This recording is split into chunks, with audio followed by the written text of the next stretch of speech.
Մի հոյակապ առանձնատանը լռությունը թաքցնում է ավելի մութ գաղտնիքներ, քան ցանկացած սկանդալը։ Խցիկը, որը պետք է պաշտպանի նրան, նկարահանում է հենց այն պահը, երբ նրա սեփական համակեցիկը նրան հրում է, հղի վիճակում, հատակին։ Երբ տեսանյութը տարածվում է, բացահայտվում է ոչ միայն հանցագործությունը, այլ հեղափոխության սկիզբը։ Անձրը մեղմորեն զարկում էր առանձնատան ապակիներին, երբ Մարիամն աչքերը բացեց հունիսյան այդ առավոտ, Երանի կենտրոն թաղամասի մեծ առանձնատան գլխավոր ննջասենյակից տեսարան էր բացվում դեպի ծովը, բայց հաստ վարագույրները միշտ փակ էին։ Այդպես էր նախընտրում Ռուբենը, նա ասում էր, որ առավոտյան լույսը անհանգստացնում է, որ գաղտնիությունը էական է, որ իրենց նման մարդիկ պետք է պաշտպանվեն հետաքրքրասեր հայացքներից, Մարիամն արդեն հրաժարվել էր վիճելուց։ Նա վերջին ամիսների ընթացքում սովորել էր, որ որոշ մարդեր պարզապես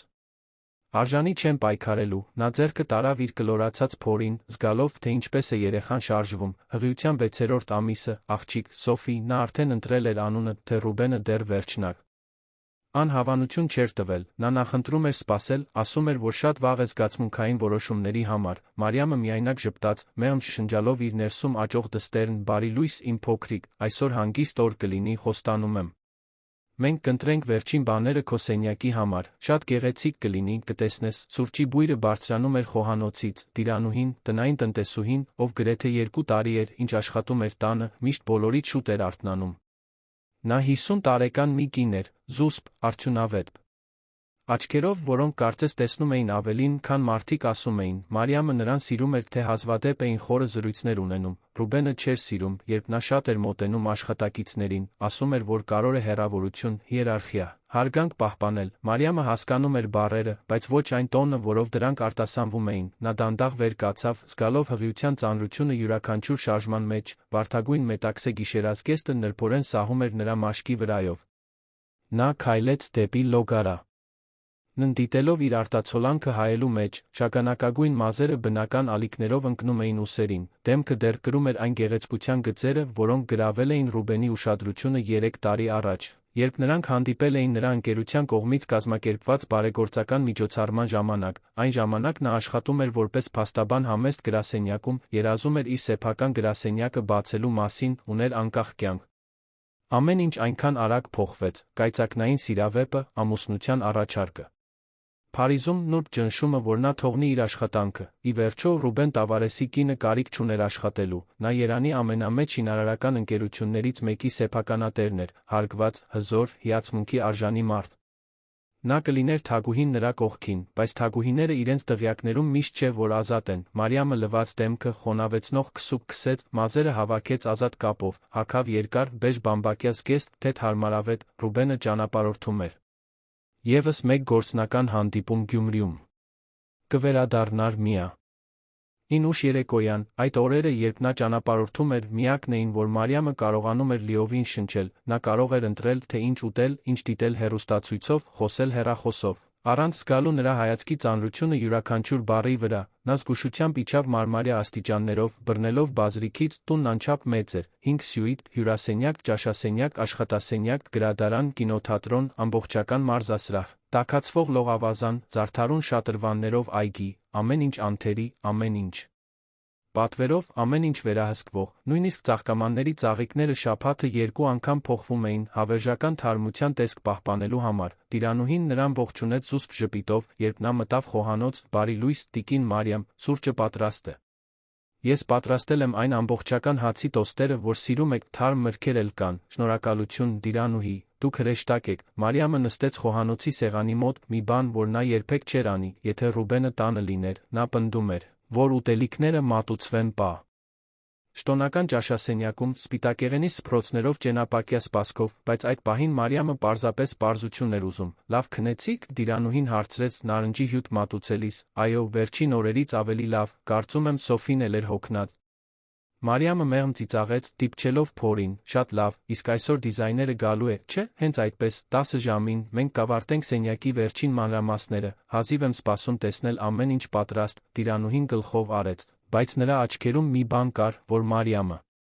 լիովին չէր կարողանում վերծանել, մտահոգություն, գուցե, կամ պարզապես հոգնածություն, դժվար էր իմանալ, սուրճից հետո Մարիամը գնաց դեպի Սոֆիի սենյակը, սենյակը գտնվում էր երկրորդ հարկում, գլխավոր ննջասենյակի կողքին, այն ընդարձակ էր, Մեծ պատուհաններով, որոնք նայում էին դեպի այգին, պատերը ներկված էին նուրբ մանուշակագույն երանգով, իսկ ամուր փայտից մահճակալն արդեն հավաքված էր կենտրոնում։ Ռուբենն էր ընտրել մահճակալը, իրականում Ռուբենն էր ընտրել գրեթե ամեն ինչ՝ մոդելը, գույնը, կահույքի դասավորությունը։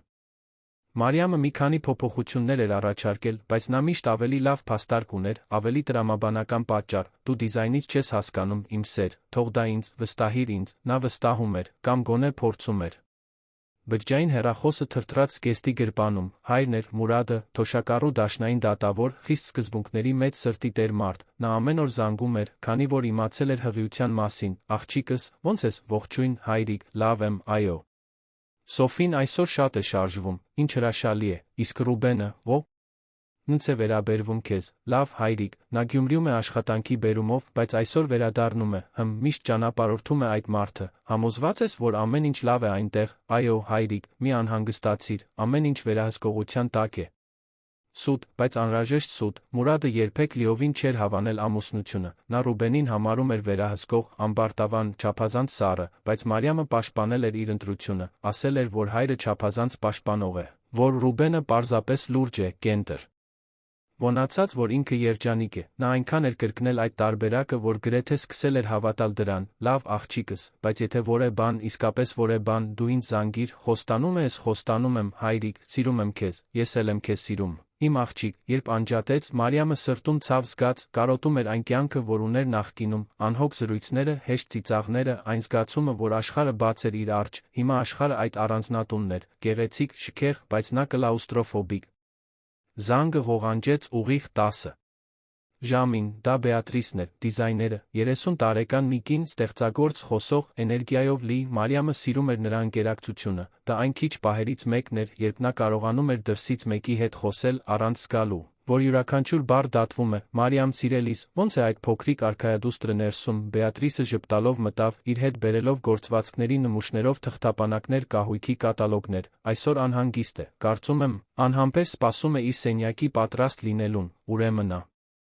Լավ, ավարտենք սա, ես բերել եմ վարագույրների վերջին տարբերակները, նա մի քանի գեղեցիկ նկարներ, որ գտա, դու կսիրես, նրանք միասին բարձրացան, Տիրանուհին թեյ թխվածքաբլիթներ մատուցեց, ապա զուսպ հեռացավ, Բեատրիսը սկսեց ցույց տալ տարբերակները, աշխույժ խոսելով գործվածքների գույների համադրությունների մասին, Մարիամը լսում էր, մասնակցում էր, կարծիք հայտնում, լավ էր զգալ, որ դեռ ձայն ուներ ինչ-որ բանի վերաբերյալ, նույնիսկ եթե դա պարզապես դստեր սենյակի ձավորումն էր, իսկ Ռուբենը հավանե՞։ Նախորդ ընտրությունները, Բեատրիսը պատահաբար հարցրեց, Մարիամը վարանեց, նա կարծում էր, որ մանուշակագույնը կարող էր մի փոքր ավելի մուգ լինել, բայց ես այսպես հավանեցի, կարծում եմ նուրբ ստացվեց, Բեատրիսը ուշադիր նայեց նրան, դու մայրն ես, Մարիամ։ Քո կարծիքն է ամենակարևորն այստեղ, ես գիտեմ, Մարիամը հարկադիր ժպտաց, եւ ես ամեն ինչից գոհ եմ, հիանալի, այսպիսով մենք կփակենք այս սպիտակեղենի վարագույրները ասեղնագործությամբ, դրանք կատարելապես կհամապատասխանեն, երբ Բեատրիսը հեռացավ, արդեն կեսօր էր, Մարիամը միայնակ ճաշեց։ Թեթ աղցան, որը պատրաստել էր Տիրանուհին, ապա պառկեց հյուրասենյակի բազմոցին, վերցրեց մի գիրք, որ կարդում էր, վեպ մի կնոջ մասին, ով ամեն ինչ թողնում է նորից սկսելու փոքր քաղաքում, ֆանտաստիկա, փախուստ, մի աշխարհ, որտեղ ընտրությունները հնարավոր էին, ավտոտնակի դռան ձայնը արթնացրեց նրան, նա չէր նկատել, որ քնել էր, Ռուբենը վերադարձել էր, Մարիամը արագ վեր կացավ, հարթեց զգեստը, ձեռքը տարավ մազերին, նա մտավ խոհանոցի դռնով, անթերի կոստյումով, կաշվե պայուսակը ձեռքին, դեմքին, փակ արտահայտություն, ողջույն։ Սեր, ինչպես անցավ ճանապարհորդությունը, Մարիամը մոտեցավ, փորձելով համբուրել, բայց նա շրջեց դեմքը, առաջարկելով միայն այդը, հոգնեցուցիչ, հանդիպման հետից, շատ անգործունակ մարդիկ կան այս երկրում, նա դրեց պայուսակը սեղանին, թուլացրեց փողկապը, իսկ այստեղ ո՞նց անցավ, հանգիստ, դիզայները եկավ, ավարտեցինք Սոֆիի սենյակը, հուսով եմ եղավ այնպես, ինչպես խնդրեցի, շատ գեղեցիկ է ստացվել, Ռուբեն, դու կհավանես, հետո կտեսնեմ։ Հիմա պետք է լոգանք ընդունեմ մի քանի բան կարգավորեմ գրասենյակում, նա բարձրացավ աստիճաններով, առանց հետ նայելու, Մարիամը մնաց կանգնած, զգալով լռության ծանրությունը, Տիրանուհին հայտնվեց լվացքատնից, հասկացող հայացք նետեց նրան, բայց ոչինչ չասաց, ասելու բան չկար, երեկոյան նրանք միասին ճաշեցին։ Ռուբենը խոսում էր բիզնեսի, պայմանագրերի, մարդկանց մասին, ովքեր հիասթափեցրել էին իրեն, Մարիամը լսում էր, գլխով անում, ճիշտ պահերին ճիշտ հարցեր էր տալիս, դա մի դեր էր, որ նա լավ էր սովորել կատարել, երբ նա ավարտեց խոսելը, Մարիամը հիշատակեց, որ հին ընկերուհին, Կարինեն, ավելի վաղ Զանգել էր ճաշի հանդիպում կազմակերպելու համար, Ռուբենը աչքերը բարձրացրեց ափսեից, Կարինեն, քո համալսարանական ընկերուհին, հենց այդպես, շատ ժամանակ է ինչ չենք տեսնվել, դու 6 ամսական հղի ես, Մարիամ, իրոք կարծում ես, որ ուժ ունես դուրս գալու, դա պարզապես ճաշ էր, սեր, մի հանգիստ բան, կարծում եմ ավելի լավ է հանգստանաս, հղիությունը կատակ չէ, բացի այդ, դու կարիք չունես այդքան շատ բացահայտվելու, դա պարզապես ընկերուհի է, նա հոգոց հանեց, կարծես համար երեխայի հետ էր գործ ունենում։ Մարիամ, ես պարզապես քո բարօրության մասին եմ մտածում, և մեր դստեր բարօրության, դու գիտես, թե ինչպես են մարդիկ խոսում, ավելի լավ է խուսափել, նա չպնդեց, երբեք օգուտ չէր տալիս պնդելը, ճաշից հետո նրանք գնացին ննջասենյակ։ Ռուբենը միացրեց նոթբուքը, պատասխանեց էլեկտրոնային նամակներին, Մարիամը պառկեց, նայելով առաստաղին, տունը չափազանց լուռ էր, մի լռություն, որը ծանր էր, որը խեղդում էր, նա փակեց աչքերը մտովի խոսեց Սոֆիի հետ, շուտով դու այստեղ կլինես, իմ դուստր։ Եվ ամեն ինչ այլ կլինի, խոստանում եմ, որ կպաշտպանեմ քեզ, խոստանում եմ, որ դու ազատ կմեծանաս, բայց խորքում Մարիամը գիտեր, որ լռության մեջ տրված խոստումները հազվադեպ են իրականություն դառնում, հաջորդ օրերն անցան նույն խեղդուկենի առօրյայով, Մարիամը արթնանում էր, սուրճ խմում, Սոֆիի հետ զրուցում, կեսօրներն անցկացնում էր կարդալով կամ վավերագրական ֆիլմեր դիտելով, որոնք Ռուբենը հավանություն էր տալիս, նա նույնիսկ դա էր վերահսկում, ոչ մի հեռուստանովել, ասում էր, դրանք վուլգար են, մելոդրամատիկ, անկիրթ մարդկանց բան։ Մարիամը, ով մի օր սիրել էր սերիալների սյուժեները, հիմա ձացնում էր, թե համաձայն է, այսպես ավելի հեշտ էր, այդ շաբաթվա հինգշաբթի օրը հեռախոսը նորից զանգեց, դա Կարինեն էր, ընկերուհին պնդում էր, Մարիամ, հանուն Աստծո, դարեր է, ինչ քեզ չեմ տեսել, կարոտում եմ, եկ ճաշենք, թեկուզ արագ, խնդրում եմ, Մարիամը լացելու ցանկություն զգաց, Կարինե, ես չեմ կարող, Ռուբենը չի հավանի, երբվանից է, որ քեզ Ռուբենի թույլտվությունն է պետք ընկերուհուդ հետ դուրս գալու համար, դա այդպես չէ։ Պարզապես նա շատ է սթրեսի տակ աշխատանքի պատճառով, ես չեմ ուզում նրան միայնակ թողնել, Մարիամ, լսում ես, թե ինչ ես ասում, դու 7 ամսական հղի ես, պետք է վայելեիր յուրաքանչյուր պահ մինչ Սոֆիի գալը, դու տանը փակված ես ամուսնուդ սթրեսի պատճառով, Կարինե, խնդրում եմ, մի բարդացրու, ես չեմ բարդացնում։ Ես փորձում եմ հասկանալ, և ես անհանգստացած եմ, շատ անհանգստացած, կարիք չկա, ես խոստանում եմ, որ ամեն ինչ լավ է, երբ անջատեց, Մարիամը ստի ծանրությունը զգաց, ամեն ինչ լավ չէր, և Կարինեն դա գիտեր, բայց ընդունելը նշանակում էր քայլեր ձեռնարկել։ Եվ նա պատրաստ չէր, դեռ ոչ, Ռուբենն այդ երեկո տուն եկավ սովորականից ուշ, Մարիամը սպասում էր նրան հյուրասենյակում, ընթրիքը պատրաստ, նա մտավ, Մարիամը անմիջապես զգաց հոտը, ալկոհոլ, ոչ շատ, բայց բավականաչափ հասկանալու համար, որ նա խմել էր։ Գործնական ընթրիք, նա բացատրեց, նկատելով նրա հայացքը, պետք էր հանգստացնել ներդրողներին, և ոնց անցավ, լավ, կարծում եմ կարողացանք առաջ շարժվել, նրանք ընթրեցին լռության մեջ, Ռուբենը քիչ կերավ, բողոքեց մսի համեմունքից։ Մարիամը հավաքեց ափսեները, ոչինչ չասելով, երբ վերադարձավ։ Խոհանոցից նա բազմոցին էր, փողկապը թուլացրած, աչքերը փակ, սեր, չես ուզում բարձրանալ ննջասենյակ, ավելի հարմարավետ կլինի, հետո, պետք է մտածեմ, պայմանագրի մասին, ամեն ինչի մասին, նա բացեց աչքերը, նայեց նրան, երբեմն ես ինձ հարցնում եմ, դու հասկանում ես այն ճնշումը, որ ես ունեմ, դու պատկերացնում ես, թե ինչ է նշանակում ընկերություն, աշխատակիցներ, պատասխանատվություններ կրելը, մինչ դու մնում ես այստեղ, այս հարմարավետ տանը, ոչ մի բանից չանհանգստանալով։ Մարիամը կուլ տվեց այն պատասխանը, որ ուզում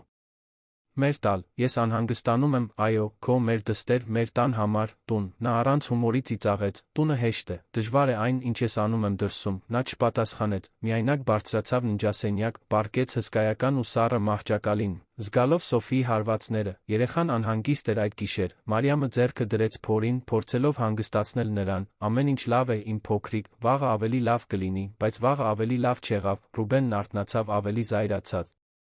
Նա վաղ առավոտյան զանգ էր ստացել, որ ներդրողներից մեկը հետ էր քաշվում գործարքից, սա սաբոտաժ է, նա բարկացած բղավում էր հագնվելիս, ինձ ինչ-որ մեկը բոյկոտում է, անհնար է, համոզված եմ, որ կկարողանաս լուծել, Մարիամը փորձեց հանգստացնել, դու ոչինչ չգիտես, Մարիամ, չես հասկանում, թե ինչպես է աշխատում բիզնես աշխարհը, գուցե, եթե ինձ ավելի շատ բացատրեիր, ես կարողանայի ավելի լավ հասկանալ, նույնիսկ օգնել, նա շրջվեց դեպի նրան, սառը աչքերով, դու աշխատանքային գործերով զբաղվող փաստաբան ես, Մարիամ։ Դու չես հասկանում շինարարությունից, մրցույթներից,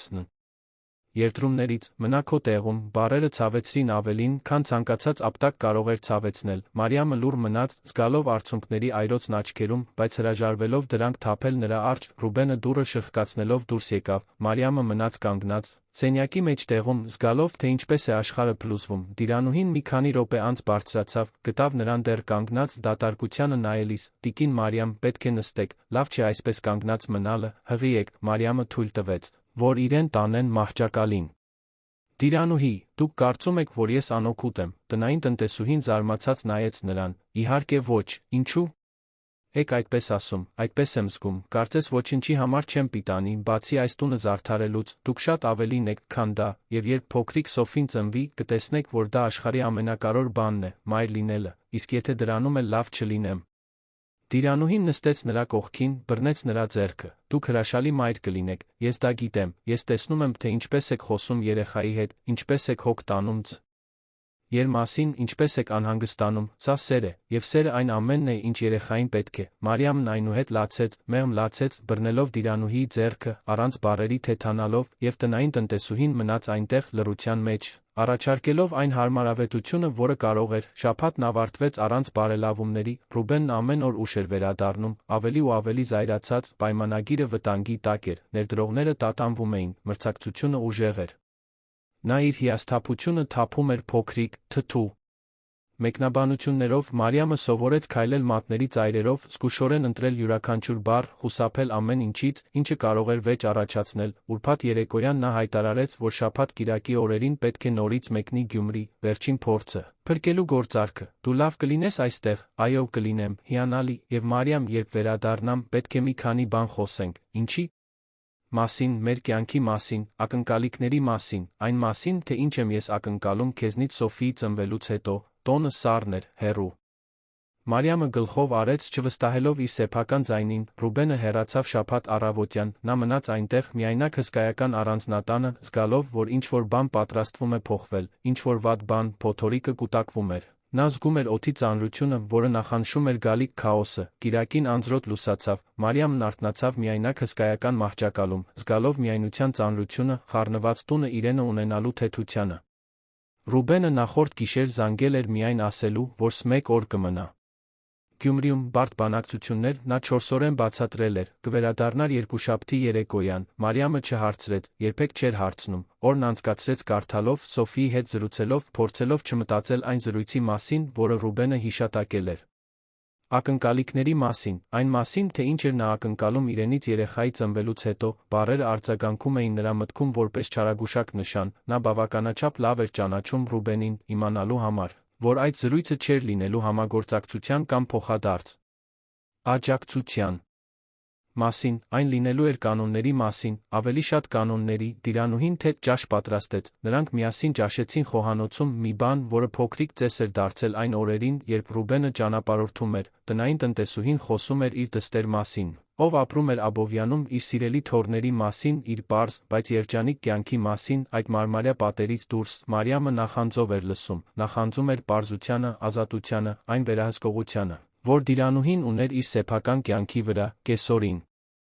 Կարինեն նորից զանգեց. «Մարիամ, պետք է քեզ տեսնեմ, դա խնդրանք չէ, դա անհրաժեշտություն է, ես անհանգստացած եմ քեզ համար»։ «Կարինե, մենք արդեն խոսել ենք այդ մասին, ամեն ինչ լավ է, լավ չէ, եւ դու դա գիտես, խնդրում եմ, հանդիպիր ինձ հետ։ Թեկուզ 15 րոպեով, ես կգամ քո տուն»։ «Ոչ», արձագանքն ավտոմատ էր, գրեթե հուսահատ։ Ռուբենը չի սիրում անսպասելի այցեր։ «Մարիամ, դու ինձ վախեցնում ես, սա նորմալ չէ»։ «Կարինե, ես քեզ հետո կզանգեմ»։ «Լավ, հիմա լավ պահ չէ»։ Նա անջատեց, մինչ ընկերուհին կկարողանար պնդել, նա իր է։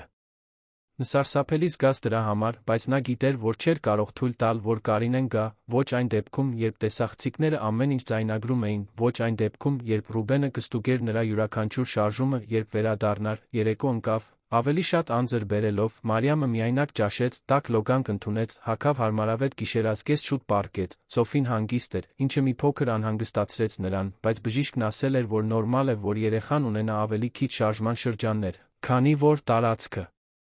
փոքրանում էր։ Նա ձեռքը դրեց փորին, շշնջալով. «Բարի գիշեր, իմ փոքրիկ, վաղը հայրիկը կվերադառնա, դժվար օր կլինի, բայց մենք միասին կանցնենք դա»։ Երկուշաբթին եկավ դեռ փակ երկնքով, Մարիամն արթնացավ թեթ մեջքի ցավով։ ինչը անսովոր չէր առաջադեմ հղիության համար, իջավ սուրճ խմելու, թեյ խմեց, տոստեր կերավ, Ռուբենը զանգեց կեսօրին, ես կժամանեմ մոտ 7-ին, ուզում եմ, որ լավ ընթրիք սպասի, թերի եփած միս, այն տապակած կարտոֆիլը, որ ես սիրում եմ գինի։ Պետք է այսօր հանգստանամ, թողեք ինձ, կխնդրեմ Դիրանուհիին։ Պատրաստել։ Եվ Մարիամ, մի գեղեցիկ զգեստ առանձնացրու, չեմ ուզում քեզ գիշերազգեստով տեսնել, երբ ես գամ, լավ, երբ անջատեց, նա զգաց, թե ինչպես է ստամոքսը կծկվում, ինչ-որ բան կար նրա ձայնում, մի այլ լարվածություն, ավելի ծանր։ Տիրանուհին նկատեց նրա արտահայտությունը, պարոնը վերադառնում է, այո, այսօր երեկոյան, նա հատուկ ընթրիք է ուզում, ամեն ինչ կպատրաստեմ, շնորհակալություն, Տիրանուհի, չգիտեմ, թե ինչ կանեի առանց ձեզ, տնային տնտեսուհին տխուր ժպտաց, դուք ուժեղ եք, Տիկին Մարիամ, ավելի ուժեղ, քան պատկերացնում եք։ Մարիամը կեսօրն անցկացրեց տունը կարգի բերելով, ծաղկամանների ծաղիկները փոխելով, համոզվելով, որ ամեն ինչ անթերի է, 6-ին բարձրացավ հագնվելու, ընտրեց մուգ կապույտ մետաքսե զգեստը, ամենաէլեգանտը, որը դեռ տեղավորվում էր առաջադեմ հղիության ժամանակ։ Սանրեց մազերը, թե դիմահարդարում արեց, նայեց հայելուն մի անծանոթի տեսավ, ով նայում էր իրեն, մի կին, ով պատրաստվում էր կարծես մարտի, ոչ թե ամուսնուն ընդունելու, Ռուբենը ժամանեց ուղիղ 7-ին, Մարիամը իջավ նրան դիմավորելու, նա մտավ, պայուսակը ձեռքին, կոստ։ Յումը կնճռոտված, արտահայտությունը մռայլ, ալկոհոլի հոտը անսխալական էր, նա խմել էր, շատ ավելին, քան նախորդ շաբաթվա գործնական ընթրիքին, բարի վերադարձ, սեր, ինչպես անցավ ճանապարհորդությունը, սարսափելի, նա պայուսակը գցեց հատակին, թուլացրեց փողկապը, ես կորցրի պայմանագիրը, միլիոններ կորցրի անգործունակության կոռուպցիայի պատճառով, ինչ-որ մեկը վճարել է ներդրողներին, որ հրաժարվեն, ցավում եմ, գիտեմ, թե որքան կարևոր էր դա ձեզ համար, դու ոչինչ չգիտես, նա անցավ նրա կողքով, առանց համբույրի, առանց դիպչելու։ Ո՞ր է ընթրիքը, պատրաստ է, Տիրանուհին ամեն ինչ պատրաստել է, ինչպես խնդրեցիք, նրանք գնացին ճաշասենյակ, Մարիամը մատուցեց ուտելիքը, նրան գինի մատուցեց, իր համար ջուր վերցրեց, Ռուբենը լուր կերավ, բայց դա լուր էր, լիցքավորված, պայթուցիկ։ Մարիամը հազիվ էր դիպչում ափսեին, վախենում էր խոսելուց, վախենում էր չխոսելուց, վախենում էր գալիքից, միսը կոշտ է, նա բողոքեց մի քանի րոպե անց, իսկ կարտոֆիլն անաղ է, այսքան դժվար է պարկեշտ ընթրիք պատրաստելը, ցավում եմ։ Կարող եմ Դիրանուհիին խնդրել ու Վիշ բան պատրաստել, թող, արդեն ախորժակս կորցրել եմ, նաս մեկ կում գինի խմեց, նորից լցրեց բաժակը, իսկ դու, միայն ինձ կնայես, ես էլ շատ քաղցած չեմ, իհարկե, հղիները միշտ ամեն ինչի համար արդարացում ունեն, չէ, Մարիամը չպատասխանեց։ Ռուբենը շարունակեց խմել, լռությունը ձգվում էր, ծանր, սպառնալից, մինչ նա խոսեց, այսպիսով, այն զրույցի մասին, որ ես հիշատակեցի, պետք է հավասարեցնենք ակնկալիքները, կարող եք խոսել, երբ Սոֆին ծնվի, ես ակնկալում եմ, որ դու արագ կվերադառնաս նորմալ առօրյային, ոչ մի տանը։ Գիշերազգեստով մնալ ամբողջ օրը, անդադար կերակրել, անտեսել տունն ու ինձ, դու դայակ կվարձես, կվերականգնես քո մարզավիճակը, նորից կդառնաս այն կինը, որի հետ ես ամուսնացել եմ, Մարիամը զգաց, թե ինչպես է ինչ-որ բան կոտրվում իր ներսում, Ռուբեն, ես մայր եմ լինելու, առաջնահերթությունը մեր դուստրը կլինի, առաջնահերթությունը կլինի այս տունը գործում պահելը, նա վեր կացավ, ձեռքերը դնելով սեղանին, ես ամբողջ օրը աշխատում եմ այս կյանքի մակարդակը պահպանելու համար, նվազագույնը, ինչ ես ակնկալում եմ, տուն գալն ու կարգ ու կանոն գեղեցկություն, արդյունավետություն գտնելն է, ես չեմ ուզում անփույթ կին քաոսի մեջ գտնվող տուն, ես անփույթ չեմ լինի մեր դստեր մասին հոգ տանելով, դու կարող ես երկուսն էլ անել, այլ կանայք անում են, ինչու՞։ Դու չես կարողանում, որովհետև ես ուզում եմ ներկա լինել դստերս կյանքում, Մարիամի ձայնը բարձրացավ ավելին, քան նա մտադրվել էր, ես ուզում եմ կերակրել նրան, փոխել նրա տակտիրները, տեսնել նրա մեծանալը։ Ես չեմ պատվիրակելու մայրությունը միայն արտաքին տեսք պահպանելու համար, արտաքին տեսք, նա ծիծաղեց, բայց հումոր չկար, արտաքին տեսքը կարևոր է, Մարիամ, ամեն ինչ է, եւ դու կարծես թե մոռացել ես դա, նա էլ վեր կացավ, աթոռը հատակին քերելով։ Ես ոչինչ չեմ մոռացել, պարզապես հիմա այլ առաջնահերթություններ ունեմ, քո առաջնահերթությունները պետք է լինեն իմ առաջնահերթությունները, ոչ, իմ առաջնահերթությունները պետք է լինեն մեր դուստրը, մեր բարօրությունը, որպես ընտանիք, նա քայլեց դեպի նրան կանգ առնելով մի քանի սանտիմետր հեռավորության վրա։ Դու ուզում ես խոսել ընտանիքի մասին, ուրեմն խոսենք, Իքը գործում է հիերարխիայով, հարգանքով, կնոջը, իր տեղը իմանալով, իմ տեղը, Մարիամը զգաց, թե ինչպես են արցունքները գալիս, բայց ըսպեց, իմ տեղը քո ենթական լինելը չէ, Ռուբեն, ոչ, ուրեմն ո՞րն է, դա քո գործընկեր լինելն է, քո հավասարը։ Նրա ծիծաղը դաժան էր, հավասար, դու չես վճարում այս տան հաշիվները, չես պահում այս կենսակերպը, չես կայացնում միլիոնավոր դրամների վրա ազդող որոշումներ, ինչպես կարող ես քեզ իմ հավասարը համարել, որովհետև հարաբերությունները փողով չեն չափվում։ Դրանք չափվում են հարգանքով, սիրով։ Գործընկերությամբ, սեր, նա թքեց բառը կարծես թույն լիներ, դու սեր ես ուզում, ես քեզ առանձնատուն տվեցի, զարդեր, անսահմանափակ կրեդիտ քարտեր, մի կյանք, որի համար կանայք կսպանեին, եւ դու ավելին ես ուզում եմ, որ ինձ մարդու պես վերաբերվեն, ոչ թե որպես քո սեփականության, հենց այդ ժամանակ նա բռնեց նրա ձեռքից, շատ ուժեղ, ցավեց, դու իմ կինն ես, Մարիամ, դա նշանակում է, որ դու ինձ պարտական ես հավատարմություն, հնազանդություն, հարգանք, բաց թող ինձ։ Նրա ձայնը դողաց, կամ ինչ կանես, մա։ Լիամը փորձեց ազատվել, բայց նա ավելի սեղմեց, Ռուբեն, ցավացնում ես ինձ, լավ, գուցե այդպես դու կսովորես, նա կտրուկ բաց թողեց նրան, ստիպելով տատանվել, տիրանուհին հայտնվեց խոհանոցի դռան մոտ, գրգռված աղմուկից, պարոն Ռուբեն, խնդրում եմ։ Վերադարձեք խոհանոց, տիրանուհի, սա ձեր գործը չէ, նրա ձայնը մաքուր սառույց էր, տնային տնտեսուհին վարանեց, մտահոգված նայեց Մարիամին, բայց ի վերջո հետ քաշվեց, Մարիամը դողում էր, փորը ծանր էր, Սոֆին սկսեց հարվածել, անհանգիստ։ Ռուբենը լցրեց մեկ բաժակ գինի, խմեց մեկ կումով։ Ես գնում եմ գրասենյակ, չեմ ուզում, որ ինձ անհանգստացնեն, եւ Մարիամ, լավ մտածիր այն մասին, ինչ մենք խոսեցինք, որովհետև երբ այդ երեխան ծնվի, ամեն ինչ կփոխվի, իմ ձով, նա դուրս եկավ սենյակից, թողնելով նրան այնտեղ միայնակ, բռնած փորը զգալով, թե ինչպես է աշխարհը փլուզվում իր շուրջը, Մարիամը մի քանի րոպե կանգնած մնաց ճաշասենյակում, փորձելով մարսել այն, ինչ հենց նոր էր տեղի ունեցել, ձեռքը դեռ ցավում էր այնտեղ, որտեղ Ռուբենը բռնել էր, նա գիտեր, որ հետ կլինի։ Տիրանուհին լուռ վերադարձավ, նրբորեն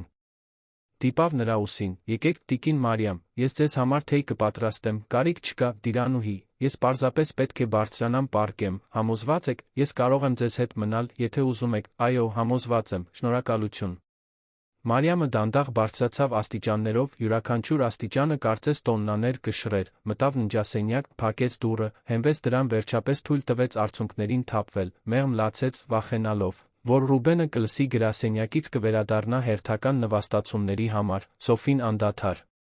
հարվածում էր, երեխան զգում էր մոր սթրեսը, արձագանքում էր Մարիամի արյան մեջ հոսող ադրենալինին, հանգիստ, իմ դուստր, կներես, մայրիկը վախեցած է, բայց ամեն ինչ լավ կլինի, նա կրկնեց, փորձելով համոզել ինքն իրեն, հագուստը փոխեց, հագավ այն գիշերազգեստը, որը Ռուբենը ատում էր, պառկեց մահճակալին, վերցրեց բջջային հեռախոսը, մտածեց զանգել Կարինեին, հորը, ինչ-որ մեկին, բայց ինչ կասեր, որ ամուսինը նրան ուժով բռնել էր, որ նրան վերահսկում էր, որ վախենում էր գալիքից։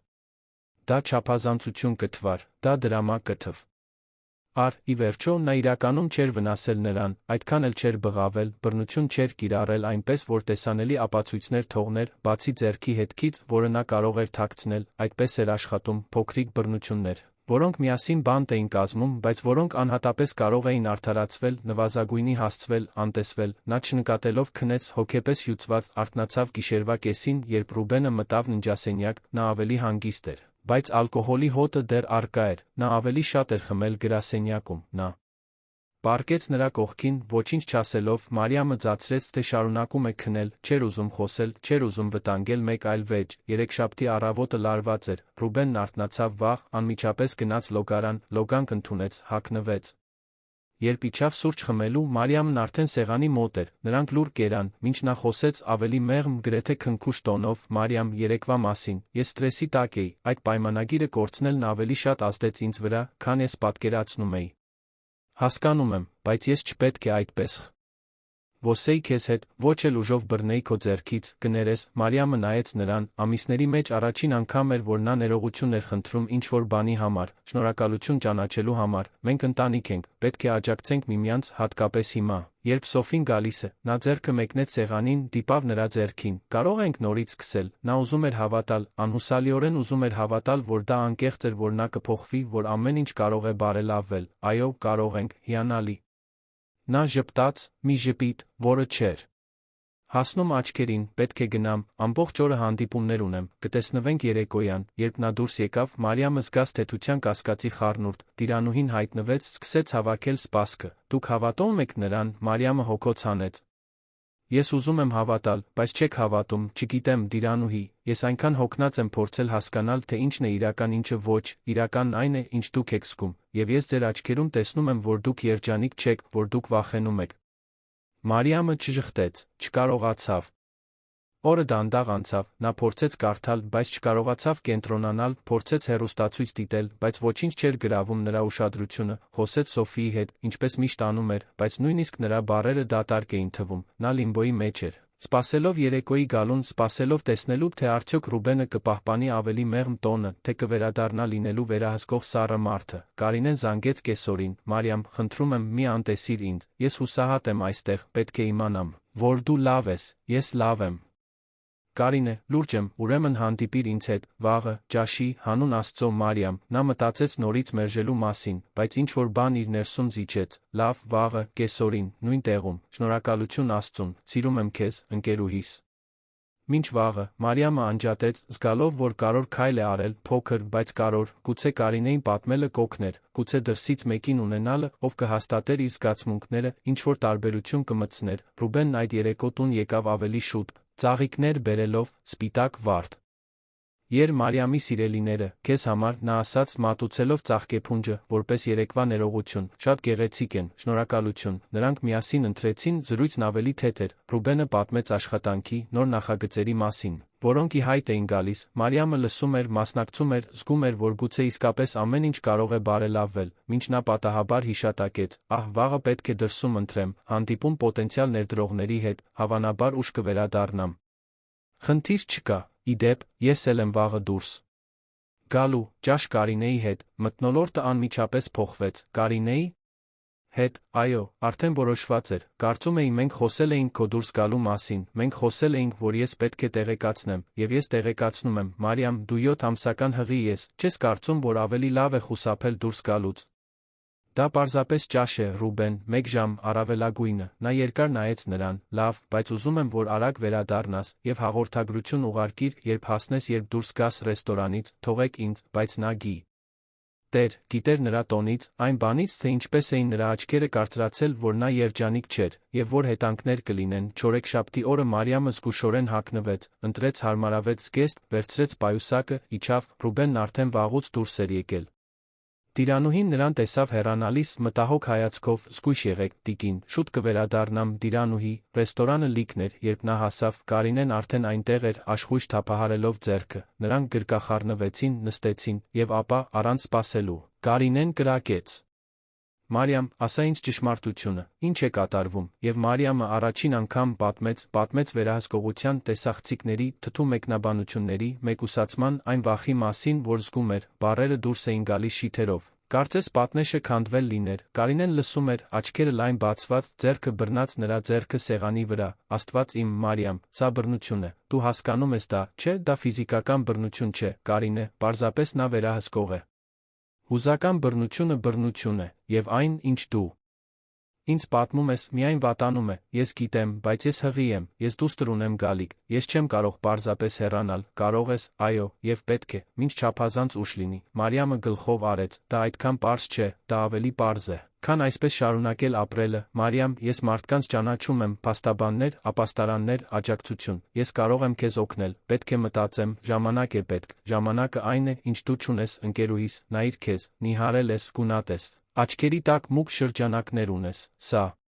հղիություն չէ, սա քրոնիկ սթրես է, սա վախ է, Կարինեն սեղմեց նրա ձեռքը, խնդրում եմ խոստացիր, որ լուրջ կմտածես հեռանալու մասին, խոստանում եմ, նրանք մի քիչ խոսեցին, բայց ճաշի թեթությունը կորել էր, երբ հրաժեշտ տվեցին, Մարիամը զգում էր իրականության ծանրությունը էլ ավելի ուժեղ, նա վերադարձավ տուն, սիրտը ծանր, հաղորդագրություն ուղարկեց Ռուբենին, ինչպես խոստացել էր, վերադառնում եմ տուն, պատասխանն անմիջապես եկավ, հիանալի, ես էլ եմ գնում, պետք է խոսենք։ Մարիամի ստամոքսը կծկվեց, նա ասել էր, որ դրսո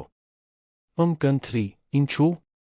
Էր շուտ վերադառնում, երբ հասավ առանձնատուն, Ռուբենի մեքենան արդեն ավտոտնակում էր, նա մտավ դռնից, գտավ նրան հյուրասենյակում, նրա դեմքը կարմիր էր զայրույթից, այսպիսով, լավ էր ընթրիքը քո ընկերուհու հետ, այո, լավ էր, ինչի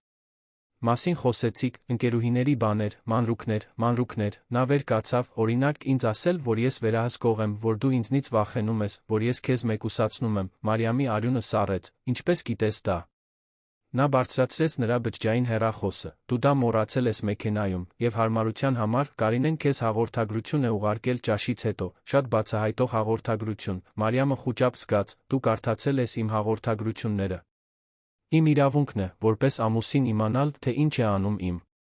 կինը իմ թիկունքում, քո իրավունքը չէ ներխուժել իմ գաղտնիություն, նա ծիծաղեց դաժանորեն, դու գաղտնիություն չունես, դու իմ կինն ես, ապրում ես իմ տանը, օգտագործում ես իմ փողերը, կրում ես իմ դստերը, դու ինձ ամեն ինչ պարտական ես։ Ես քեզ ոչինչ պարտական չեմ, բացի հարգանքից, և դու ինձ նույնը չես տվել, հարգանքը ձեռք է բերվում, Մարիամ, և դու ամեն ինչ արել ես այն կորցնելու համար։ Վեճն արագ սրվեց, ճիչերը արձագանքում էին տանը, տիրանուհին հայտնվեց, փորձեց միջամտել, բայց Ռուբենը նրան հետ ուղարկեց։ Մարիամը փորձեց բարձրանալ ննջասենյակ, բայց նա արգելափակեց ճանապարհը։ «Մենք չենք ավարտել այստեղ»։ «Այո, ավարտել ենք, ես այլս չեմ լսելու դա»։ «Կլսես»։ «Այո, որովհետև քանի դեռ դու ապրում ես այս տանը, կլսես այն, ինչ ես ասելու եմ, ուրեմն գուցե ես այլս չպետք է ապրեմ այս տանը»։ Բառերը դուրս եկան, մինչ նա կկարողանար մտածել։ Ռուբենը անշարժացավ, մարսելով, ապա ինչ-որ բան նրա մեջ փոխվեց, աչքերն ավելի սառնացան, կեցվածքն ավելի կոշտացավ։ «Դու ոչ մի տեղ չես գնա, չես կարող ինձ կանգնեցնել»։ Նա մեկ քայլ արեց դեպի նրան։ «Կարող եմ, այո, և կանեմ»։ Մարիամը հետ քաշվեց, առաջին անգամ զգալով իրական վախը։ Մարիամի սիրտը թռչկոտում էր, երբ նա հետ էր քաշվում, ձեռքերն ինքնաբերաբար պաշտպանում էին որովայնը։ Ռուբենս մեկ քայլ առաջ արեց։ Այդ պահին ինչ-որ բան վերջնականապ ես կոտրվեց նրա ներսում, վախը տեղը զիջեց հանկարծակի դաժան պարզությանը։ Նա պետք է դուրս գար այնտեղից։ Հիմա, Ռուբեն, խնդրում եմ, եկեք հանգստանանք, մենք կարող ենք խոսել այդ մասին վաղը, երբ ավելի հանգիստ լինենք, խոսելու բան չկա, դու կմնաս այստեղ, կդադարեցնես այս դրաման, և կսովորես լինել այն կինը, որն ինձ պետք է։ Մարիամը փորձեց շրջանցել նրան աստիճաններին հասնելու համար, բայց նա նորից բռնեց նրա ձեռքից, նույն ձեռքից, որը դեռ թաքնված հետքն ուներ թքի տակ։ Նա ցավից ճված. «Բաս թող ինձ, ոչ, մինչ չխոստանաս, որ կդադարեցնես այս հիմարությունը, հեռանալու ցանկությունը»։ «Խոստանում եմ, պարզապես բաս թող ինձ, խնդրում եմ»։ Նա կտրուկ հրեց նրան։ Մարիամը տատանվեց, կորցրեց հավասարակշռությունը, նրա ազդրը հարվածեց սուրճի սեղանի անկյունին։ Ցավն անմիջական էր, սուր, ճառագայթելով մարմնի կողքով, նա ընկավ հատակին, ձեռքերն ինքնաբերաբար գնացին որովայնին։ «Սոֆի, իմ դուստր»։ Տիրանուհին վազելով հայտնվեց խոհանոցից, լսելով աղմուկը։ «Տիկին Մարիամ»։ Նա ծնկի իջավ նրա կողքին, նայեց Ռուբենին, ցնցման զայրույթի խառնուրդով։ «Դու կխելագարվել եք»։ Նա հղի է, դա պատահականություն էր։ Ռուբենը մեկ քայլ հետ արեց, ձեռքերը բարձրացրած։ «Ես չեմ ուզել»։ Նա է կորցրել հավասարակշռությունը։ Մարիամը փորձում էր վերահսկել շնչառությունը, գնահատել ցավը, ամեն ինչ ցավում էր, բայց հատկապես գոտկատեղը որովայնը, պետք էր գնալ հիվանդանոց, պետք էր համոզվել, որ Սոֆին լավ է։ «Տիրանուհի, օգնիր ինձ վեր կենալ»։ Դանդաղորեն տնային տնտեսուհին օգնեց նրան վեր կենալ։ Մարիամը զգաց, թե ինչպես է ինչ-որ թաց բան հոսում ոտքով։ Նայեց ներք, արյուն, Աստված իմ, խուճապը տիրեց նրան։ «Տիրանուհի, արյունահոսում եմ, պետք է գնամ հիվանդանոց»։ Հիմա Ռուբենը գունատվեց։ «Ես քեզ կտանեմ»։ «Ոչ»։ Մարիամը հետ քաշվեց, բռնելով Տիրանուհիից։ «Դու ինձ չես դիպչի»։ «Տիրանուհի, շտապօգնություն կանչիր, տիկին»։ «Ավելի լավ է պարոն Ռուբենը տանի, ավելի արագ կլինի, ես նրան չեմ վստահում, խնդրում եմ, Տիրանուհի, շտապօգնություն կանչիր»։ Տնային տնտեսուհին նայեց նրանց երկուսի մեջ, տեսավ Մարիամի աչքերում իսկական սարսափը, գլխով արեց, վերցրեց հեռախոսը, հավաքեց։ Մինչ այդ, Մարիամը նստեց բազմոցին, դողա լով, որովայնի ցավն ավելանում էր, կծկումներ, չէին կարող կծկումներ լինել, շատ վաղ էր, Սոֆին ընդամենը 7 ամսական էր։ «Ոչ, ոչ, ոչ»։ Ռուբենը կանգնած էր սենյակի մեջտեղում, կարծես չգիտեր ինչ անել։ «Մարիամ, ես երդվում եմ, որ դա պատահականություն էր, ես պարզապես բռնել էի քեզ, դու ես կորցրել հավասարակշռությունը, դու ինձ հրեցիր, և հիմա իմ դուստրը վտանգի տակ է քո պատճառով, մի ասա այդպես»։ Նա նստեց բազկաթոռին, ձեռքերը տարավ դեմքին։ «Ամեն ինչ լավ կլինի։ Պետք է լավ լինի»։ Շտապօգնությունը ժամանեց 15 րոպեում, որոնք ժամեր թվացին, բուժաշխատողները մտան, արագ գնահատեցին իրավիճակը։ Մարիամը գիտակից էր, բայց գունատ, սառը քրտինքով, ակտիվ արյունահոսությամբ, անհապաղ պետք էր տանել նրան, մինչ նրան դնում էին պատգարակի վրա։ Տիրանուհին բռնեց նրա ձեռքը։ «Ես ձեզ հետ կգամ, շնորհակալություն»։ Ռուբենը նույնպես փորձեց մտնել շտապօգնության մեքենա, բայց Մարիամը կանգնեցրեց նրան։ «Ոչ, դու չես գա, միայնակ գնա, եթե ուզում ես»։ «Մարիամ, խնդրում եմ, դու դա արեցիր, հիմա ինձ հանգիստ թող»։ Շտապօգնությունը մեկնեց Չակը միացրած, ներսում բուժաշխատողները վերահսկում էին նրա կենսական նշանները, փորձում էին կայունացնել նրան, Մարիամը բռնել էր Տիրանուհիի ձեռքը կարծես խարիսխ լիներ, մեղմ աղոթելով. «Սոֆի, դիմացիր, մայրիկը այստեղ է, մենք կհասնենք դրան, խնդրում եմ, դիմացիր»։ Նրանք հասան Էրեբունի բժշկական կենտրոն, Մարիամին անմիջապես տարան մանկաբարձական շտապօգնության բաժին, բժիշկների թիմը ընդունեց նրան, սկսեց հետազոտություններ անել, շտապ ուլտրաձայնային հետազոտությունը ցույց տվեց, որ Սոֆին տառապում է։ Սրտի զարկերը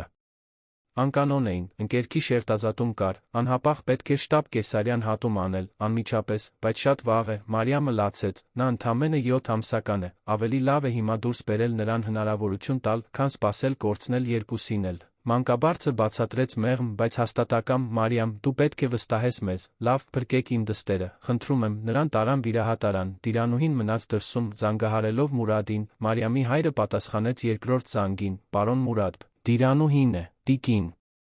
Մարիամ հիվանդանոցում է, տանը դժբախտ պատահար է եղել, նա արյունահոսում է, շտապ կեսարյան հատում են անելու։ Ինչպես թե դժբախտ պատահար, Մուրադը անհանգիստ էր, ինչ է պատահել, Տիրանուհին վարանեց, բայց որոշեց ճշմարտությունն ասել։ Դա պարոն Ռուբենն էր, նրանք վիճեցին, նա հրեց նրան, նա ընկավ, կասկածվում է ընկերքի շերտազատում, այդ տղայի։ Ես գնում եմ այնտեղ, որ հիվանդանոցում, Էրեբունի բժշկական կենտրոն, Մուրադն անջատեց, Տիրանուհին մնաց նստած սպասասրահում, դողացող ձեռքերով, Ռուբենը ժամանեց 20 րոպե անց, կարմիր աչքերով, կնճռոտված հագուստով, ո՞ր է նա, վիրահատարանում։ Շտապ կեսարյան հատում են անում, նա ծանր նստեց աթոռին, ձեռքերով ծածկելով դեմքը, ես չէի ուզում դա, ես պարզապես նյարդային էի, նա ինձ սադրեց, դուք հրեցիք նրան, Տիրանուհին նայեց նրան ամիսներ շարունակ զսպված ամբողջ զայրույթը վերջապես դուրս եկավ։ Դուք հրեցիք նրան, նա ընկավ, հիմա երեխան կարող է չապրել, սա պատահականություն չէր, սա հետանք էր, լռիր, Տիրանուհի, դու ոչինչ չգիտես, ես գիտեմ այն, ինչ ամեն օր տեսնում եմ, ես տեսնում եմ, թե ինչպես եք դուք նրան վերաբերվում, ինչպես եք վերահսկում յուրաքանչյուր քայլը, յուրաքանչյուր բառը, ինչպես եք ստիպում նրան իր տանը բանտարկյալ զգալ։ Ռուբենը վեր կացավ, սպառնալից, դու ազատված ես աշխատանքից, ես չեմ ազատված, որովհետև ես միայն նրանց համար եմ աշխատում, ում հարգում եմ, և դուք վաղուց կորցրել եք իմ հարգանքը։ Մուրադը եկավ։ Ինչպես փոթորիկ, բարձրահասակ, վեհապանծ, տասնամյակներ դատարաններում անցկացրած մարդու կեցվածքով, ո՞ր է իմ դուստրը, վիրահատարանում, պատասխանեց Տիրանուհին, Մուրադը տեսավ Ռուբենին, քայլեց դեպի նա, դու ես արել դա պատահականություն էր, պարոն Մուրադ, ես երդվում եմ, պատահականություն, դատավորը առանց հումորի ծիծաղեց, դուք կարծում եք, որ ես չգիտեմ, թե ինչ է կատարվում, կարծում եք, որ ես չեմ նկատել, թե ինչպես է իմ դուստրը փոխվել ձեզ հետ ամուսնանալուց հետո, ինչպես է նա հանգիստ, մարած, վախեցած դարձել։ Դուք ոչինչ չեք հասկանում եմ կատարելապես, Մուրադը մեկ քայլ առաջ արեց, մատը պարզած, և եթե որևէ բան պատահի իմ դստեր կամ թոռնուհու հետ, ես Աստծո առաջ երդվում եմ, որ կօգտագործեմ իմ ունեցած ազդեցության յուրաքանչյուր գրամը, ապահովելու համար, որ դուք վճարեք դրա համար, դուք չեք կարող ինձ սպառնալ, դա սպառնալիք չէ, դա խոստում է։ Լարվածությունն ընդհատվեց վիրահատարանի դռան բացվելով, մանկաբարձը դուրս եկավ, դիմակը հանելով, երեքն էլ շրջվեցին դեպի նա։ Մարիամ Տավարեսի ընտանիքը, ես նրա հայրն եմ, Մուրադն առաջացավ, ինչպես է նա, վիրահատությունը հաջող անցավ, մենք կարողացանք կանգնեցնել արյունահոսությունը կատարել կեսարյան հատումը, Մարիամը կայուն է, լիովին կապաքինվի, իսկ երեխան, բժիշկը հոգոց հանեց, Սոֆին ծնվել է վաղաժամ, ընդամենը 1.8 քաշով, նա նորածնային վերակենդանացման բաժնում է, կանխատեսումը զգուշավոր է, հաջորդ օրերը կրիտիկական կլինեն, բայց նա կապրի, Ռուբենը հարցրեց, մենք կանենք ամեն ինչ, ինչ մեր ուժերի սահմաններում է։ Բայց պետք է պատրաստ լինեք ցանկացած անսպասելիության, Մուրադը զգաց, թե ինչպես են ոտքերը թուլանում, Տիրանուհին բռնեց նրա ձեռքը, դուք լավ եք, պարոն, Սոֆին ուժեղ է, կկարողանա, երբ կարող եմ տեսնել իմ դստերը, նա դեռ վերականգնման մեջ է, բայց մոտ 1 ժամից կարող է այցելություններ ունենալ, 1 մարդ 1 անգամ։ Ռուբենը մեկ քայլ առաջ արեց, ես ամուսինն եմ, ես առաջինը կտեսնեմ, ոչ, Մուրադը արգելափակեց նրա ճանապարհը, դու դա առաջացրիր, մի մոտեցիր իմ դստերը, դու չես կարող ինձ կանգնեցնել, նա իմ կինն է, կարող եմ, այո, և կանեմ, դատավորի ձայնը պողպատ էր։ Որովհետ հիմա սա այլս ընտանեկան հարց չէ, սա իրավական հարց է, և ես կապահովեմ, որ արդարություն լինի։ Վերականգնման սենյակում Մարիամը դանդաղ արթնացավ, զգաց ցավը, որովայնի դատարկությունը, Սոֆի, ո՞ր էր Սոֆին, բուժքույրը մոտեցավ, հանգիստ, տիկին։ Ձեր դուստրը ծնվել է, նա նորածնային վերակենդանացման բաժնում է, բժիշկը ամեն ինչ կբացատրի, երբ Մուրադը վերջապես կարողացավ ներս մտնել, նա գտավ Մարիամին լուր լացելիս, աղջիկս, նա բռնեց նրա ձեռքը, ես այստեղ եմ, հայրիկ, նրա ձայնը խռպոտ էր, Սոֆին պայքարում է, նա մարտիկ է։ Ինչպես դու, դա նրա մեղքն էր, Ռուբենն ինձ հրեց, ես ընկա, ես գիտեմ, աղջիկս, եւ նա կվճարի դրա համար, խոստանում եմ, Մարիամը փակեց աչքերը, արցունքները շարունակում էին հոսել, այն ամենը, ինչ նա ուզում էր իր դստերին գրկելն էր, ասել նրան, որ ամեն ինչ լավ է, որ մայրիկը այստեղ է, բայց Սոֆին միայնակ էր այդ ինկուբատորում, պայքարելով կյանքի համար, Մարիամը այնտեղ էր, անզոր, կործանված, բայց վաղուց ի վեր առաջին անգամ ազատ այն լռությունից, որը բանտարկել էր նրան։ Որովհետև հիմա բոլորը գիտեին ճշմարտություն։ Հաջորդ 3 օրերը հույզերի ամերիկյան բլուր էին, Սոֆին քաջաբար պայքարում էր նորածնային վերակենդանացման բաժնում, միացված խողովակներին, մոնիտորներին, իր փոքրիկ մարմինը փխրուն, բայց դիմացկուն։ Մարիամը յուրաքանչյուր թույլատրված րոպեն անցկացնում էր ինկուբատորի կողքին, զրուցելով դստեր հետ, մեղմ երգելով, ավելի լավ ապագա խոստանալով, եւ մինչ Սոֆին պայքարում էր յուրաքանչյուր շնչառության համար։ Արտասովոր բան էր տեղի ունենում այդ հիվանդանոցից դուրս, պատմությունը արտահոսեց, ոչ ոք հստակ չգիտեր, թե ինչպես։ Բայց ճշմարտությունը, թե ինչ էր տեղի ունեցել կենտրոն թաղամասի առանձնատանը, հասավ մամուլ, տիրանուհին, գիտակցության քաջության պահին, դիմել էր Կարինեին, պատմել էր ամեն ինչ, յուրաքանչյուր մանրամասն, որին ականատես էր եղել այդ տանը աշխատելու ամիսների ընթացքում, եւ Կարինեն, լրագրող մինչ ոսկորների ծայրը, գիտեր, որ այդ պատմությունը պետք է պատմվի, բայց ավելին կար, անվտանգության տեսախցիկները, որոնք Ռուբենը տեղադրել էր Մարիամին վերահսկելու համար, հիմա շրջվում էին նրա դեմ, Մուրադը, օգտագործելով իր կապեր։ Մուտք ստացավ ձայնագրություններին, եւ այնտեղ էր, հստակ անվիճելի տեսանյութում, այն ճշգրիտ պահը, երբ Ռուբենը հրում էր Մարիամին, նա ընկնում էր, արյունը հատակին, 40 վայրկյան, որոնք ամեն ինչ կփոխեին, Կարինեն։ Մուրադի թույլտվությամբ Մարիամի անուղղակի համաձայնությամբ հրապարակեց հոդվածը, ազդեցությունն անմիջական էր կործանարար, սոցիալական ցանցերը պայթեցին, տեսանյութը, թե սկզբում խմբագրված էր Մարիամի ինքնությունը պաշտպանելու համար, հստակ ցույց էր տալիս բռնությունը, հեշթեգեր առաջացան։ Ցույցեր կազմակերպվեցին, ամբողջ երկիրը բարձրացավ վրդովմունքից, Ռուբեն Տավարեսը, հարգված գործարարը, հիացմունքի արժանի գործարարը, տեսավ, թե ինչպես է իր կայսրությունը փլուզվում ժամերի ընթացքում, հովանավորները չեղարկեցին պայմանագրերը։ Գործընկերները պահանջեցին նրա հեռացումը, շինարարական ընկերությունը, իր իսկ պատկերը պաշտպանելու համար, ստիպված էր հեռացնել նրան նախագահի պաշտոնից, եւ արդարադատությունը, խթանված հանրային ճնշումով անհերքելի ապացույցներով, գործեց անսովոր արագությամբ։ Մուրադը չհանգստացավ։ Որպե Սթոշակառու դատավոր, նա գիտեր յուրաքանչյուր բացը, յուրաքանչյուր ընթացակարգը, յուրաքանչյուր ճիշտ մարդուն, հավաքեց ապացույցները, ճնշում գործադրեց իշխանությունների վրա, ապահովեց, որ գործը չարխիվացվի կամ անտեսվի, եւ դատախազությունը, որը ղեկավարվում էր կենցաղային բռնության մասնագետ դատախազի կողմից, ջերմեռանդորեն ընդունեց գործը։ Դեպքից 5-րդ օրը Ռուբենին պաշտոնապես մեղադրանք առաջադրվեց, մեղադրանքները բազմակի էին ծանր, մարմնական վնասվածք կենցաղային բռնության համատեքստում, հարկադրանք, սպառնալիք։ Գրավը մերժվեց, նա կալանավորվեց մինչ դատավարությունը։ Մարիամը իմացավ կալանավորման մասին, երբ նստած էր Սոֆիի ինկուբատորի կողքին, Մուրադն անձամբ պատմեց նրան, աղջիկս, նա կալանավորվել է, այլս չի կարող քեզ անհանգստացնել, նա ուրախություն չզգաց։ Ոչ էլ թեթություն, միայն խորը հոգնածություն, հայրիկ, ես պարզապես ուզում եմ, որ իմ դուստրը լավ լինի, մնացածը կարևոր չէ, լավ կլինի, նա ուժեղ է, ինչպես դու, եւ Սոֆին իսկապես այդպիսին էր, 7-րդ օրը բժիշկները հաստատեցին, որ նա կայուն է։ Քաշ էր հավաքում դան։ Դաղ, բայց հետողականորեն, թոքերը լավ էին արձագանքում, դեռ շաբաթներ պետք է հիվանդանոցում մնար, բայց կանխատեսումը զգալիորեն բարելավվել էր։ Հենց այդ պահին Մարիամը կայացրեց իր կյանքի ամենակարևոր որոշումը, նա չէր վերադառնա այդ առանձնատուն։ Նա չէր վերադառնա այդ կյանքին, անմիջապես սկսեց ամուսնալուծության գործընթացը, Մուրադը լիովին աջակցեց նրան, ապահովելով լավագույն փաստաբաններին, եւ զարմանալիորեն Ռուբենը չվիճարկեց, գուցե ամոթից, գուցե իրավական ռազմավարությունից, նա համաձայնեց բոլոր պայմաններին։ Մարիամը Սոֆիի համար ալիմենտ կստանար, բայց հրաժարվեց նրա ունեցվածքի նկատմամբ ցանկացած պահանջից, նա ոչինչ չէր ուզում, ինչը կկապեր նրան այդ մարդու հետ, մինչ Սոֆին ապաքինվում էր, Մարիամը նույնպես սկսում էր իր սեփական ապաքինումը, ոչ միայն ֆիզիկական, այլ հուզական հոգեբանական, նա թերապիա անցավ, բաց խոսեց Կարինեի, հոր, հիվանդանոցի սոցիալական աշխատողի միջոցով հայտնաբերված կենցաղային բռնության զոհերի աջակցության խմբի հետ, եւ հենց այդ զրույցներում նա հասկացավ, թե քանի այլ կին էր ապրում նմանատիպ իրավիճակներով։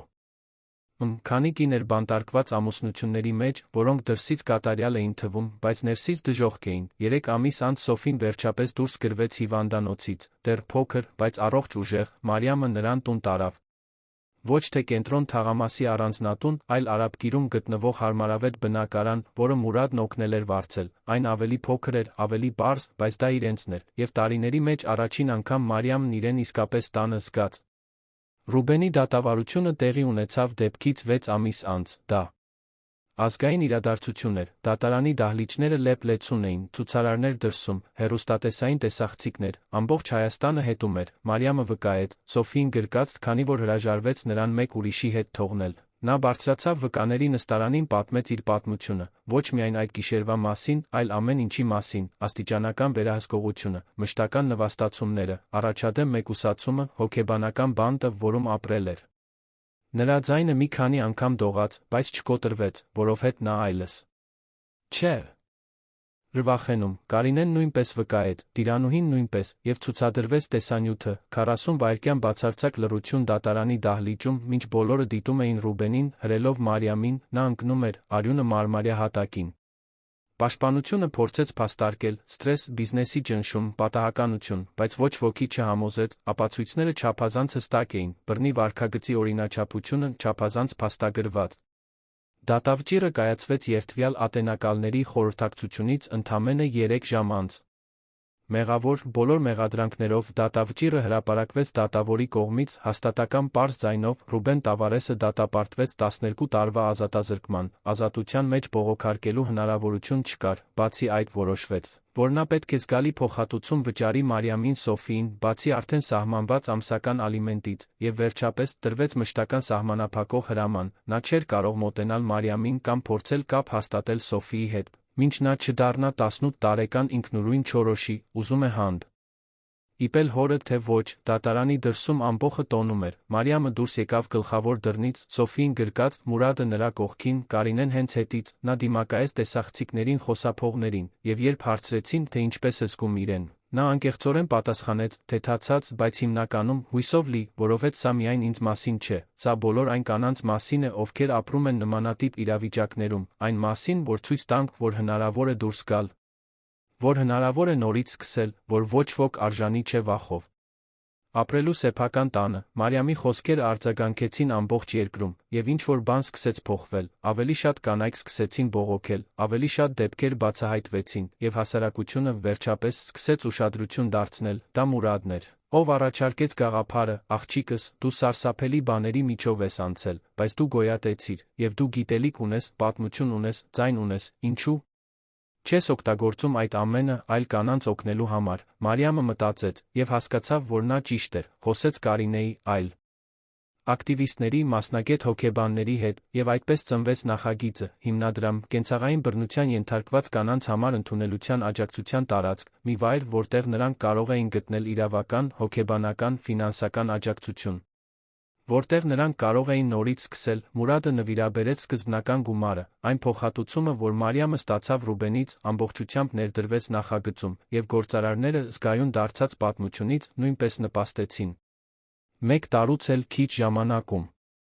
հիմնադրամը կանգնած էր, բացումը տեղի ունեցավ նոյեմբերի արոտ օրերից մեկում, տարածքը գտնվում էր օպերայի տարածքում, հիվանդանոցի մոտ, որտեղ ծնվել էր Սոֆին, այն ուներ հոգեբանական խորհրդատվության սենյակ, իրավաբանական գրասենյակ, գրադարան, երեխաների համար հանգստի սենյակ, նույնիսկ ժամանակավոր ննջարաններ արտակարգ դեպքերի համար, ամեն ինչ մտածված էր զգուշությամբ, սիրով, նպատակով։ Մարիամը ելույթ ունեցավ արարողության ժամանակ, Սոֆին արդեն 1.5 տարեկան էր, վազվզում էր տարածքի այգում։ Յուրաքանչյուր սպի պատմուչի ուն է պատմում, յուրաքանչյուր ցավ ինչ-որ բան է սովորեցնում մեզ, բայց ոչ մի կին չպետք է միայնակ կրի այդ հետքերը, այստեղ, այս տարածքում ոչ ոք միայնակ չէ, այստեղ նորից սկսելը հնարավոր է, որովհետև արդարությունը միայն պատիժ չէ։ Դա նա վերացնվելու հնարավորությունն է։ Հանդիսատեսը ոտքի կանգնած ծափահարեց, ներկաների մեջ էր Տիրանուհին, ով հիմա աշխատում էր հիմնադրամում որպես վարչական համակարգող, Կարինեն, ով շարունակում էր լուսաբանել քաջ կանանց պատմությունները, և Մուրադը, աչքերում արցունքներով, հպարտ իր Դստերով, ով կարողացել էր ցավը նպատակի վերածել, հիմնադրամի ներսում գլխավոր սենյակում շրջանակված նկար, Սոֆիի առաջին լուսանկարը դեռ ինկուբատորում, փոքրիկ, փխրուն, բայց պայքարող, ներքում բրոնզե ցուցանակ, ի հիշատակ բոլոր այն կանանց, ովքեր չկարողացան փախչել, եւ ի պատիվ նրանց, ովքեր ուժ գտան նորից սկսելու համար, պատմությունը կարող էր ավարտվել այստեղ, բայց կա մի վերջին տեսարան, Մարիամը մի քանի տարի անց իր նոր բնակարանում, հիմա նորից փաստաբան է, բայց մասնագիտացած է կենցաղային բռնության գործերում։ Աշխատելով հիմնադրամի հետ համագործակցությամբ, Սոֆին արդեն 5 տարեկան քնած է սենյակում, տունը լի է կյանքով, գույներով, ծիծաղով, Մարիամը նստած է պատշգամբում մի բաժակ թեյ ձեռքին, նայելով աստղերին, կողքին, ուլտրաձայնային հետազոտության դիմանկարը, որը նա պահել էր, աղջկա մշուշոտ պատկերը, ում նա գրեթե կորցրել էր, նա նրբորեն դիպչում է ապակուն, շնջալով, մենք կարողացանք, Սոֆի, հեշտ չէր, բայց մենք կարողացանք, մոմ է վառված սեղանիկի վրա։ Այն այլս միայն կորցրած հնարավորությունների կարոտի խորհրդանիշ չէ։ Այն հույսի խորհրդանիշ է, վերացննդի, բոլոր այն կանանց, ովքեր դեռ ուժ են գտնում, առաջին քայլն անելու դեպի ազատություն։ Մարիամը ժպտում է, փակում է աչքերը, խորը շունչ է քաշում, եւ զգում է, գուցե վաղուց ի վեր առաջին անգամ, որ լիովին, իսկապես, խորապես կենդանի է, որովհետև նա գոյատեց, ավելին, նա վերացնվեց, եւ այդ ընթացքում օգնեց անթիվ այլ կանանց անել նույնը, որովհետև արդարությունը նա սովորել էր, միայն մեղավորին պատժելը չէ, դա զոհին գոյատող դառնալու հնարավորություն տալն է, եւ ապա, փոխակերպող, մոմ։ Իբոցը նրբորեն պարում է գիշերային զեփյուռի մեջ, եւ Մարիամը գիտի, որ քանի դեռ այդ լույսը վառ կմնա, քանի դեռ նրա պատմությունը կպատմվի, քանի դեռ հիմնադրամը կընդունի օգնության կարիք ունեցող կանանց, իր ապրած ամեն ինչի նպատակը կկատարվի։ Նա այլս այն լուռ կինը չէ, ով ապրում էր ոսկե առանձնատանը բանտարկված, նա Մարիամն է, մայր, փաստաբան, ակտիվիստ, գոյատող, եւ նրա պատմությունը, ինչպես շատ ուրիշների պատմությունները, արժանի է լսվելու, տոնվելու որպես փարոս օգտագործվելու նրանց համար, ովքեր դեռ գտնում են իրենց ճանապարհը դեպի իրենց էությունը, սիրելի ունկնդիրներ, հուսով ենք, որ Մարիամի Սոֆիի պատմությունը խորապես տիպել է ձեր սրտերին, հաղթահարման, քաջության վերացննդի այս պատմությունը մեզ հիշեցնում է, որ երբեք ուշ չէ նորից սկսելու համար, որ արդարությունը հնարավոր է, որ ոչ մի կին միայնակ չէ իր պայքարում, այս հուզական ճանապարհորդությունը շարունակելու համար մենք պատրաստել ենք հատուկ երկացանք, նմանապես հրապուրիչ ոգեշնչող պատմություններով, գտեք այն այստեղ, սեղմելով ձեր ձախ կողմում։ Եթե այս պատմուչի ունը արձագանքեց ձեզ, մի մոռացեք բաժանորդագրվել մեր ալիքին, հավանել տեսանյութը, կիսվել նրանց հետ, ովքեր կարիք ունեն հույսի ուղերձներ լսելու, ամեն օր մենք ներկայացնում ենք եզակի պատմություններ, որոնք ուսումնասիրում են կյանքի բարդությունը, մարդկային ոգու ուժը, փոխակերպման ուժը, մեկնաբանություններում թողեք, թե պատմության որ մասն է ձեզ ամենաշատը դիպել, կամ եթե ճանաչում եք մեկին, ով նույնպես ուժ է գտել նորից սկսելու համար, ձեր խոսքերը կարող են ոգեշնչել այլ մարդկանց։ Մի բաց թողեք մեր հաջորդ բովանդակությունը, մինչ հաջորդ պատմությունը, միշտ հիշեք, դուք ավելի ուժեղ եք, քան պատկերացնում եք, երբեք միայնակ չեք։